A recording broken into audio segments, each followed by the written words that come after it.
The Enigmatic Journey of H.P. Blavatsky, a fictionalized story of an alternative history. Book 1 of the Esoterica Revisited series. By Arnold Kalnitsky. Helena stepped off the gangplank and into the humid, salt-thick air of New York Harbor in 1873. She adjusted the heavy drape of her traveling cloak, feeling the weight of the journals tucked securely against her ribs. The city greeted her with a cacophony of iron wheels on cobblestone and the frantic shouting of dockworkers, a chaotic energy that felt worlds away from the silent, thin air of the Tibetan plateau. She took a deep breath, tasting the coal smoke and brine, and felt a sudden, sharp kinship with the noise. "You look as though you've walked through fire to get here, Madame Blavatsky," a voice called out. She turned to see a man with a meticulously groomed beard and a top hat tilted at a jaunty angle. He was a local contact, a man of some means and a great deal of curiosity, who had corresponded with her through a series of coded letters. He stepped forward, offering a hand with a genuine, warm smile that reached his eyes. "And I may have, Mr. Burnell." Though the fire of the plateau is far colder than any New York hearth, Helena replied, her voice carrying a rich, resonant quality that seemed to vibrate in the humid air. She accepted his hand, her grip firm, her eyes scanning the horizon of the skyline. To the casual observer, she was merely a Russian woman of eccentric tastes and traveled origins. To those who knew the contents of her journals, she was a living conduit of a forgotten world. Burnell led her away from the chaos of the docks, his stride brisk and energetic. He spoke with an infectious enthusiasm about the salons of the city, the secret societies and the intellectual hubs where the boundaries between science and mysticism were beginning to blur. As they walked, Helena noticed the way the city functioned, a clockwork machine of ambition and iron, where every man seemed to be racing toward a future he couldn't quite define. It was a stark contrast to the timelessness of the monasteries, where the only clock was the movement of the stars and the slow breath of the earth. "The curiosity here is ravenous, Madame," Burnell noted, glancing back at her. "The rationalists want to dissect your claims like specimens in a jar, and the clergy want to burn them like heresy. But there is a third group, the seekers. They are the ones who feel the void in their souls and find the church too small to fill it. They are waiting for you." They paused at a street corner where a newsboy was shouting about the latest political upheavals in Europe. Helena watched the crowd, noticing the subtle tension in the air, the friction between the old world's certainties and the new world's questions. She felt a sudden, phantom sensation of the wind whipping across the Himalayan peaks, a memory of silence so profound it felt like a physical weight. For a moment, the noise of New York faded, replaced by the internal echo of the teachings she carried. She wasn't just bringing books, she was bringing a perspective that viewed the universe not as a collection of disparate facts, but as a single, shimmering tapestry. "The carriage is this way, Madame," Burnell said, gesturing toward a polished brougham that waited patiently by the curb. He climbed in first, extending a hand to help her into the plush interior. As the door clicked shut, the roar of the street was muffled, reduced to a distant hum. Helena leaned back against the leather, her eyes drifting to the window. She watched the city blur into a streak of gray stone and brown silk, the faces of the passers-by flickering like ghosts in a quicksilver mirror. Burnell began to describe the particular flavor of the resistance she would face. He spoke of the influential pulpits and the university halls where the air was thick with a different kind of incense, the smell of old paper and stagnant certainty. "They will call you a fraud," he warned, though his tone remained light, almost amused. "Not because they believe you are one, but because the alternative, that you might actually possess a knowledge they cannot categorize, is far more terrifying to them." Helena smiled, a small, knowing curve of the lips. "Let them call me what they wish, Mr. Burnell. A label is merely a fence, and most people are terrified of what happens when the fence is removed. Their destination was a townhouse in Gramercy Park, a residence of understated elegance where the ivy climbed the brickwork like slow-motion lightning. The host was a woman named Clara Pratt, a widow of considerable intellect and even more considerable wealth, who had spent the last decade funding the translation of obscure Sanskrit texts in the hopes that someone would eventually arrive to explain them. When Helena stepped into the foyer, Clara didn't offer a formal greeting. She simply stared at the journals tucked under Helena's arm with a look of hunger that bordered on the visceral. "You're late," Clara said, though her voice was soft, lacking any real edge of annoyance. She stepped forward, her silk gown whispering against the polished mahogany floor, and took Helena's cloak with a practiced grace. "Burnell told me the ships were running on schedule, but I suspect the universe had other plans for your arrival." Helena let out a low, hearty laugh that seemed to fill the quiet foyer. "The universe rarely adheres to a timetable, Mrs. Pratt. It prefers the scenic route." The two women moved into a drawing room where the air was thick with the scent of beeswax and old parchment. A fire crackled in the hearth, casting long, amber shadows that danced across walls lined with floor-to-ceiling bookshelves. It was a sanctuary of curated knowledge, yet it felt cramped to Helena, as if the room were holding its breath, waiting for something new to break the stillness. Clara led her to a low velvet settee and, without further preamble, gestured to the journals. "The texts I've funded are fragmented," Clara explained, her eyes shining. "The scholars in London provide the grammar, but they cannot provide the spirit.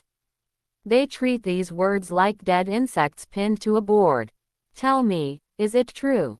The concept of the seven rays. The hidden architecture of the soul." Helena didn't answer immediately. Instead, she reached into the depths of her journals and withdrew a single, weathered page of vellum, the edges scorched by a fire that had happened a lifetime ago. She held the page up to the amber light of the hearth, allowing the flickering flames to illuminate the intricate, swirling calligraphy of the East. "The scholars in London seek the map," Helena said, her voice dropping to a conspiratorial hum. "But the map is not the journey, Mrs. Pratt. They analyze the ink and the parchment, yet they forget that the words were written to be breathed, not merely read. The seven rays are not a formula to be solved, they are frequencies of existence. To understand them, one must stop looking at the light and start becoming the prism." Clara leaned in, her breath hitching. For a moment, the distance between the wealthy New York widow and the wandering Russian mystic vanished, replaced by a shared, electric hunger for something that couldn't be bought at an auction or dictated from a pulpit. Clara reached out, her fingers hovering just inches from the vellum, as if fearing the paper might burn her. "I have spent 20 years building a library of echoes," Clara whispered. "I can feel the truth humming beneath the surface of these translations, but it remains just out of reach, like a dream one forgets upon waking. Please, Madame Blavatsky, do not speak in riddles. Tell me where the silence begins." "The silence begins where the ego ends," Helena replied, her voice settling into a rhythmic, hypnotic cadence. She didn't pull the vellum away. Instead, she allowed Clara to finally touch the page. As the widow's fingertips brushed the ancient ink, Helena didn't speak of gods or ghosts, but of the vibration of the cosmos, the way a single note played on a sitar in a hidden valley could echo in the heartbeat of a man in Manhattan. She began to describe the hidden geometry of the spirit, weaving a narrative that made the drawing room feel less like a room and more like a vessel drifting through a starless void. The conversation flowed for hours, moving with a natural ease that bridged the gap between Helena's esoteric depths and Clara's academic longing. They didn't just discuss theory. They shared a pot of strong tea and a plate of almond cakes, the domesticity of the moment grounding the soaring nature of their discourse. Burnell lingered by the bookshelf, occasionally chiming in with a witty observation or a challenging question from the perspective of the rationalists, his presence acting as a necessary anchor.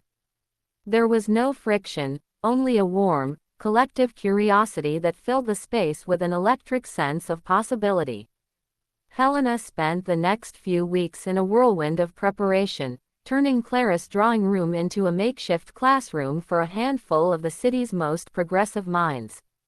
She taught them that the divide between science and spirituality was a phantom, a line drawn by men who feared that the truth was too large to fit into a textbook.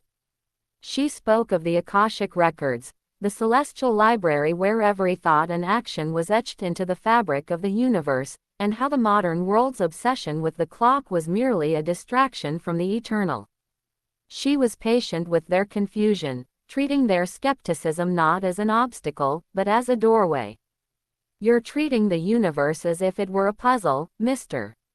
Devlin," Helena said, her voice echoing softly through the drawing room. She was addressing the young journalist from the New York World who had finally managed to secure an invitation into the inner sanctum of Gramercy Park. Devlin sat perched on the edge of a velvet chair, his pen poised like a weapon, his eyes darting between Helena's calm expression and the scattered Tibetan scrolls across the table. A puzzle implies that the pieces are separate and that there is a final, static picture to be achieved. The universe is not a puzzle, it is a symphony. You do not solve a symphony, you learn to hear the harmony. Devlin blinked, his journalistic instinct for a gotcha moment momentarily derailed by the cadence of her voice. He had come expecting a charlatan, someone who would use flowery language to hide a lack of substance. Instead, he found a woman who seemed to possess a gravity that pulled the room toward her, a presence that made the opulent surroundings of the townhouse feel like a mere stage set. He shifted his notes, his initial skepticism softening into a genuine, if cautious, curiosity. The following Sunday, the intimate atmosphere of the drawing room was traded for the echoing acoustics of a rented lecture hall in the heart of the city. The transition was jarring. The air was no longer thick with beeswax and tea, but with the smell of damp wool and the restless energy of 300 people. They were a motley assembly.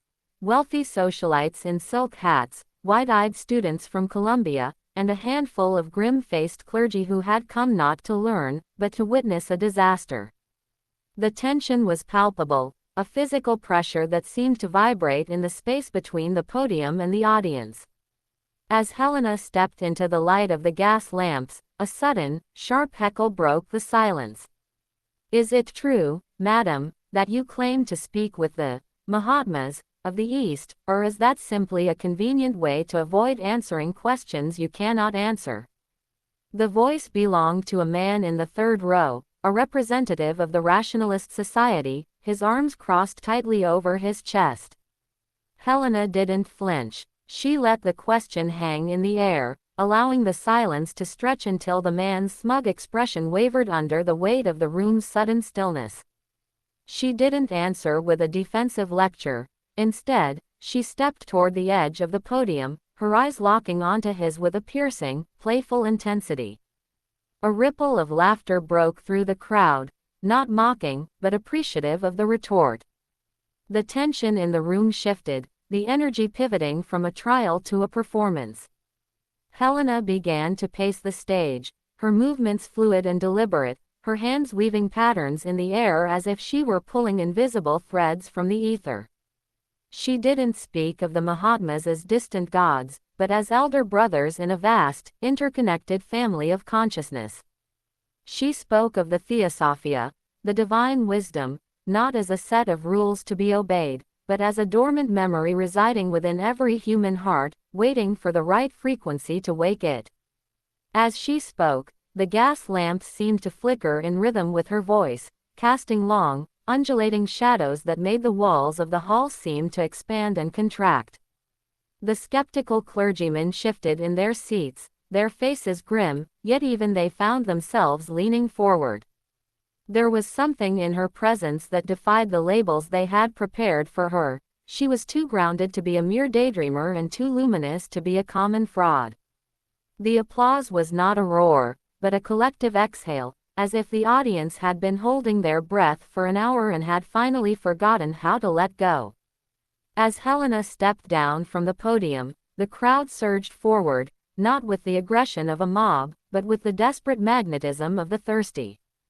They pressed in, their faces illuminated by the fading gaslight, asking questions that ranged from the absurdly literal to the profoundly metaphysical. Among them was the young journalist, Devlin.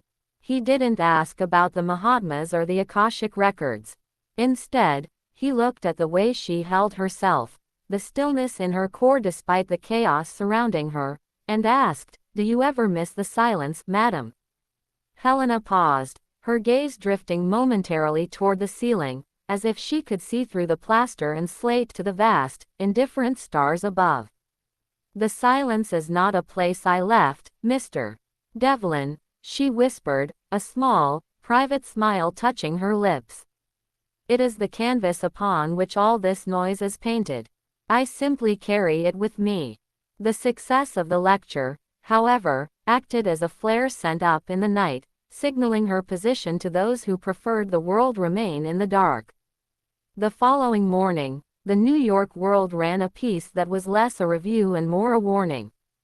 Devlin D. had been tasked with the write-up, but his editors had stripped away his nuance, leaving behind a headline that branded Blavatsky a foreign siren of mystical delusions. The article painted her as a dangerous influence, suggesting that her Eastern wisdom was a thinly veiled attempt to erode the foundations of American morality. The ink on the morning edition was barely dry before the first delegations of the concerned arrived at Clara Pratt's townhouse. They didn't come as individuals, but as a phalanx of starched collars and grim expressions, led by a deacon whose voice sounded like gravel being crushed in a mortar. They stood on the sidewalk, distributing pamphlets that listed the 7 signs of a charlatan, their presence a stark, gray contrast to the vibrant ivy clinging to the brickwork. Helena watched them from the second-story window, her expression one of mild amusement. She noted how they clung to their papers as if the printed word were a shield against a wind they couldn't see. "They are quite persistent, aren't they?" Clara remarked, joining her at the window. The widow's eyes were narrow, her protective instinct for Helena beginning to outweigh her academic curiosity. "The society has already sent word that my invitations to their tea circles are no longer desired. It seems the foreign siren has a contagious effect on one's social standing." Helena turned, the silk of her morning gown shimmering. "Social standing is a fragile thing, Clara. It is built on the consensus of people who are terrified of being alone with their own thoughts. Let them withdraw. The space they leave behind will be filled by those who are actually searching for something." The following week, the pressure shifted from the sidewalk to the salon. The seekers, those who had felt the hum of truth in Helena's lecture, began to arrive not in grand carriages, but in hushed, hurried increments. They were the disillusioned poets, the disgraced professors, and the young women who found the expectations of a Victorian parlor suffocating. They arrived with a quiet desperation, treating the townhouse like a clandestine chapel. Helena welcomed them all, her patience an endless reservoir. She stopped delivering structured lectures, opting instead for circles of inquiry, where the hierarchy of teacher and student dissolved. She encouraged them to challenge her, to find the holes in her theories, for she believed that a truth that could not withstand a question was no truth at all. The first crack in the sanctuary appeared not from the protesters outside, but from the curiosity of a man named Julian Hinchey was a clockmaker by trade and a mathematician by obsession, a man who viewed the universe as a series of gears that simply needed the right lubricant to reveal their function. He arrived at the townhouse on a rainy Tuesday, carrying a brass instrument of his own invention that resembled a cross between a telescope and a music box. He didn't come to challenge Helena's spirit, but to measure the atmospheric pressure of her miracles. "If these vibrations you speak of are real, madam," Hinchey said, setting his device upon the mahogany table with a clinical click, "they must displace air. They must leave a footprint in the physical realm. One cannot claim a symphony exists if the needles of the gauge do not move. Helena looked at the device, then at Hinchey. She didn't laugh. She recognized the hunger in him, the desperate need to quantify the infinite so that he might feel safe within it. You are trying to measure the wind by looking at the shadow of a tree, Mr. Hinchey, she said softly. Your machine is perfect for the world of iron and steam, but the symphony I speak of is played on strings that do not vibrate in the third dimension. To the surprise of the circle, Helena didn't ask him to leave. Instead, she spent the afternoon showing Hinchey the geometry of the Tibetan scrolls, pointing out the mathematical symmetries that mirrored the movements of the planets. She treated his skepticism as a tool, a whetstone against which her teachings could be sharpened. By the time the rain stopped, Hinchey wasn't convinced of the divine, but he was fascinated by the possibility that his mathematics were incomplete. He began to attend the circles not to debunk, but to find the equation for the silence Helena carried. The arrival of Julian Hinchey marked a shift in the townhouse's energy. The circle was no longer just a sanctuary for the spiritually adrift, but a laboratory for the intellectually daring. Hinchey and Helena spent several rainy afternoons huddled over the mahogany table, the mathematician's brass gauges clicking in rhythmic counterpoint to the rustle of ancient vellum. He tried to map her concepts of the 7 rays into geometric proofs, while she pushed him to realize that some lines in the universe were curved in ways that defied a ruler. It was a partnership of mutual respect, a bridge built of curiosity, that provided a brief, shimmering equilibrium before the external world decided to break in. The breach happened on a Thursday, arriving not as a whisper, but as a formal summons.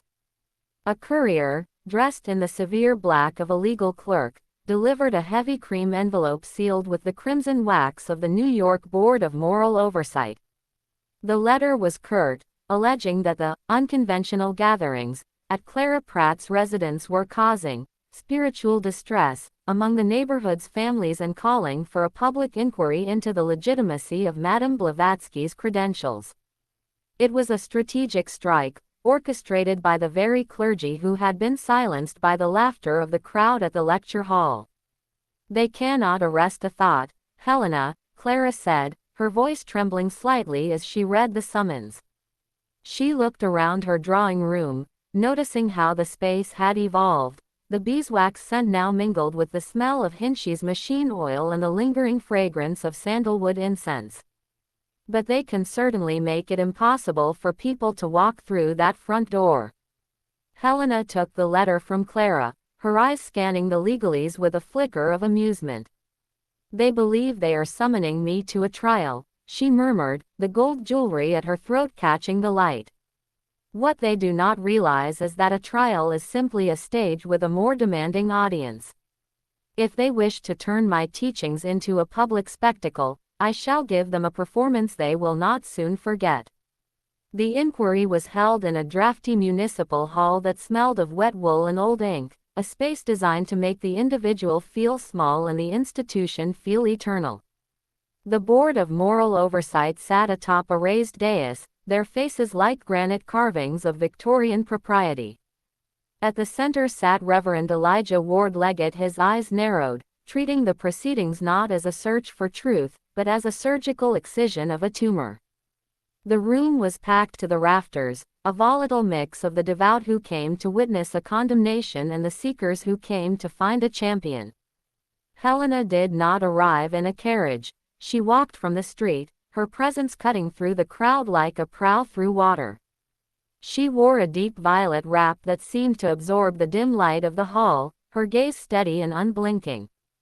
As she took her place in the witness box, the silence that fell over the room was not one of respect, but of a collective, held breath. She didn't look at the board. She looked at the people in the gallery, recognizing the flicker of doubt and longing in their eyes that mirrored the void in their own souls. Madame Blavatsky, Leggett began, his voice a resonant boom that echoed off the high ceilings, you claim to possess knowledge that transcends the scriptures provided by the Church and the evidence provided by science.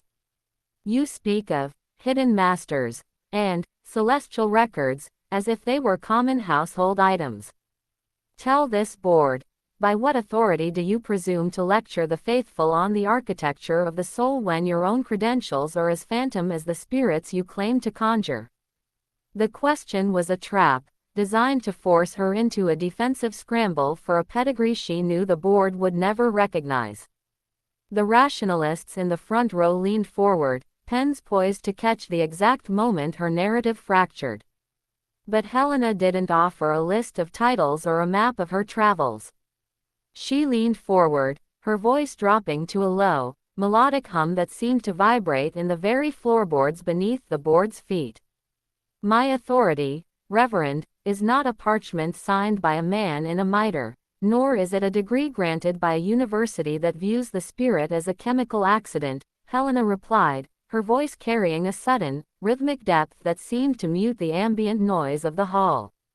My authority is the wind that blew through the passes of the Himalayas before your cathedrals were stone. It is the silence that existed before your scriptures were ink. You ask for a pedigree, but the soul has no genealogy, it only has resonance. Legate's face tightened, the muscles in his jaw pulsing. He had expected a desperate defense or a flurry of esoteric jargon, not a redirection that questioned the very nature of authority. He opened his mouth to retort, but Helena didn't wait for the prompt.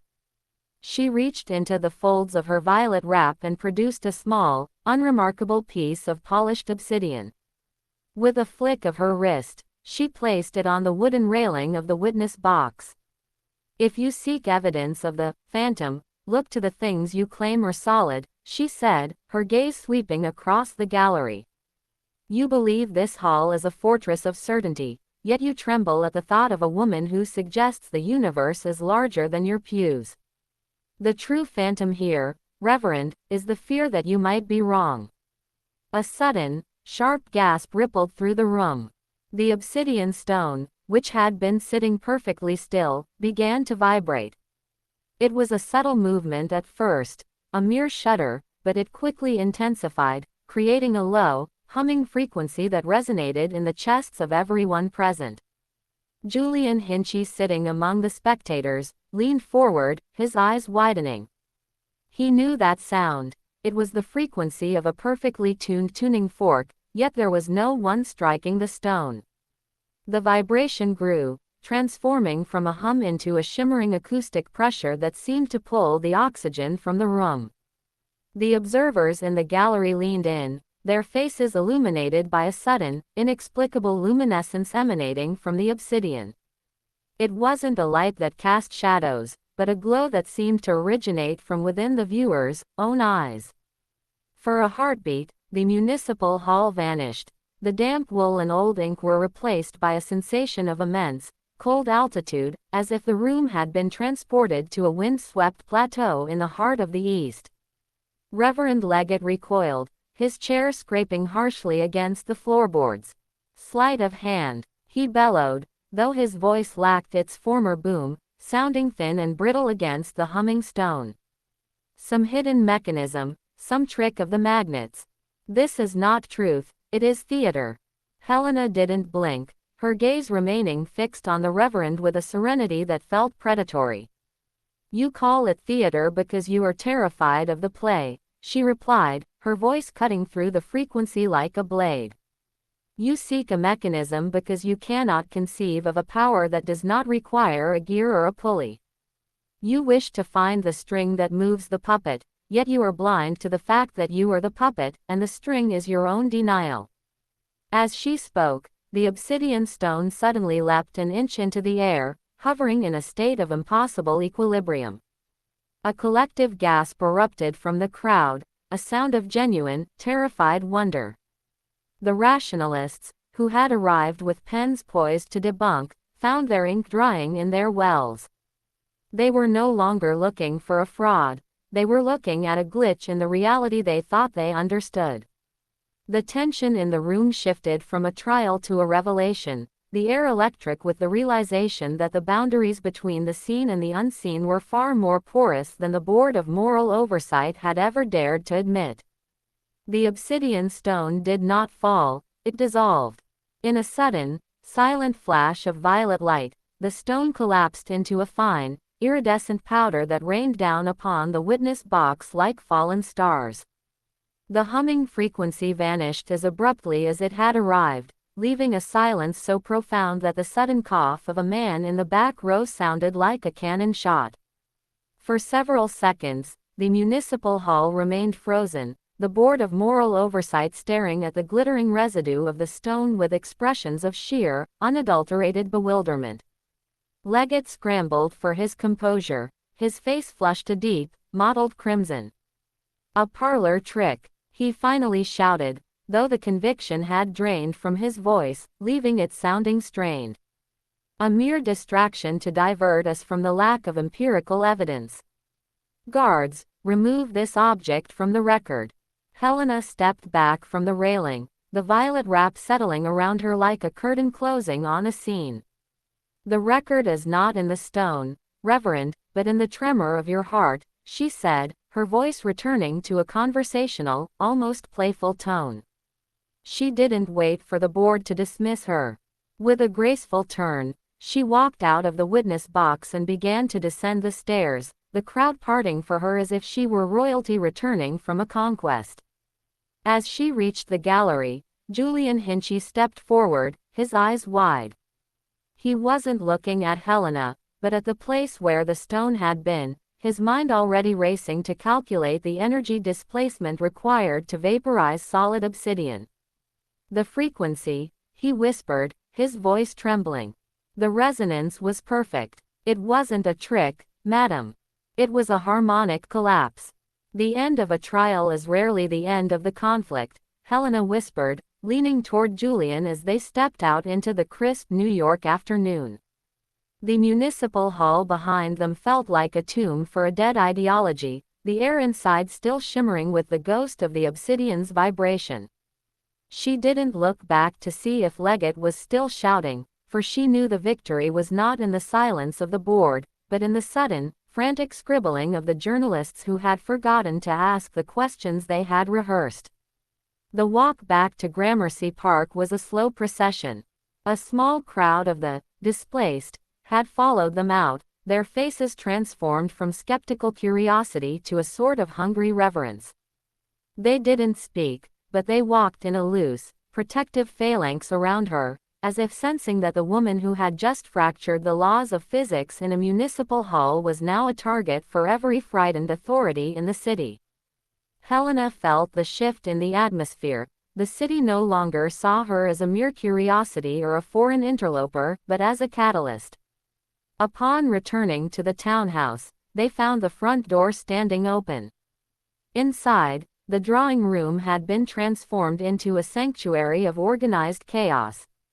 Clara had spent the afternoon arranging the space not as a salon, but as a hub. Maps of the astral planes were pinned to the walls, and the mahogany table was now buried under a mountain of letters from across the city. People were not just asking for invitations, they were demanding a way to be part of something that felt more real than the gray routines of their industrial lives.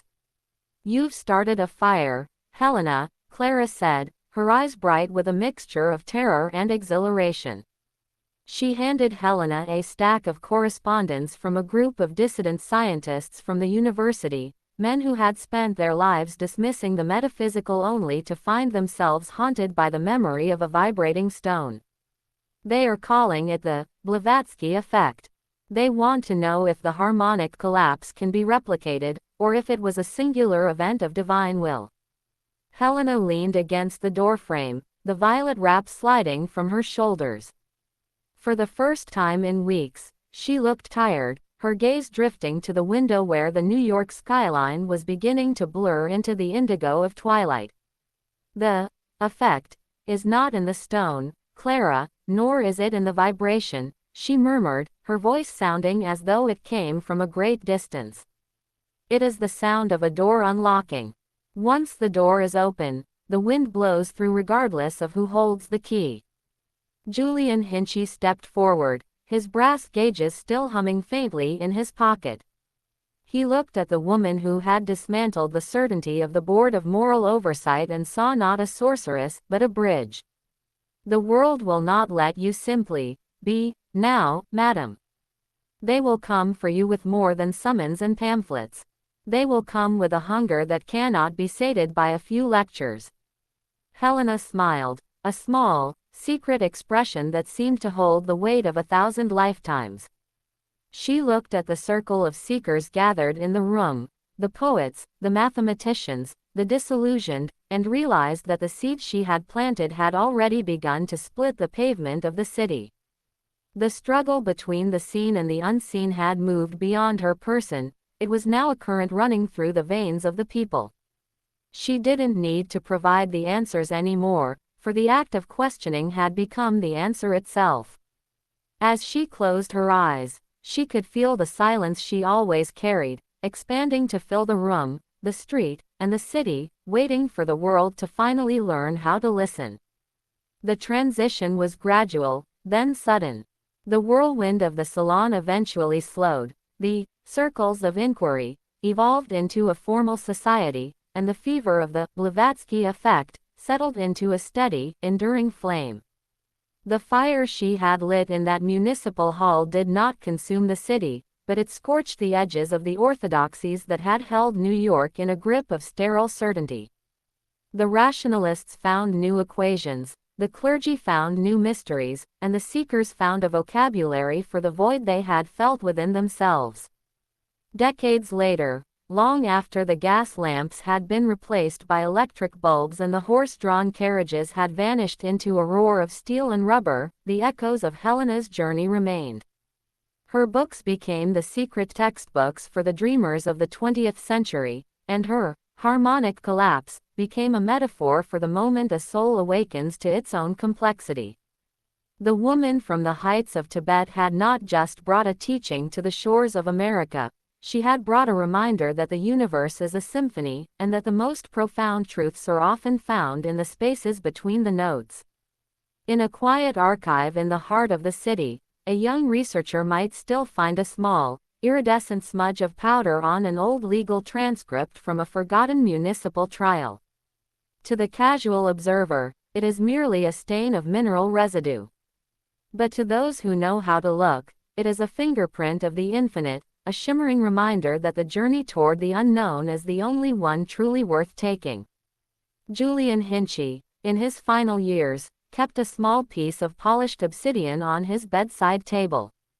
He never did find the equation for the silence Helena carried, but he found something better, the comfort of knowing that some things are too vast to be measured. He would often recall the look in her eyes during those rainy afternoons in Gramercy Park, the way she looked at the world not as a problem to be solved, but as a poem to be experienced. As for Helena, she eventually faded back into the mystery from which she had emerged, leaving behind a legacy that refused to be pinned down by history or dogma. She had taught the world that the door to the divine does not require a key, only the courage to walk through it. The silence she had carried with her finally expanded, enveloping the noise of the city and the clamor of the ages, until it became the very air the seekers breathed. The symphony continued, playing on strings that vibrated in a dimension beyond the reach of the boardroom or the pulpit. The journey from Tibet to New York had not been a destination, but a bridge, a shimmering arc of light connecting the ancient wisdom of the East to the restless spirit of the West. And in the quiet moments of a modern heart, the whisper of the Mahatmas still resonates, reminding us that the search for meaning is the only truth that never changes. The iridescent powder in the archives eventually faded, as all physical things must, returning to the ether from which it came. The records of the Board of Moral Oversight grew yellow and brittle, the ink of the foreign siren headlines blurring into illegibility. The world moved on, as it always does, building taller towers of glass and steel, forging faster machines to conquer the distance between stars. Yet, every so often, a person stands in the middle of a crowded street and feels a sudden, inexplicable vibration in the air. They feel a sudden longing for a place they have never been and a wisdom they cannot name. In those moments, the Blavatsky effect returns, not as a parlor trick or a mystical theory, but as a sudden, piercing realization that they are more than the sum of their biological parts.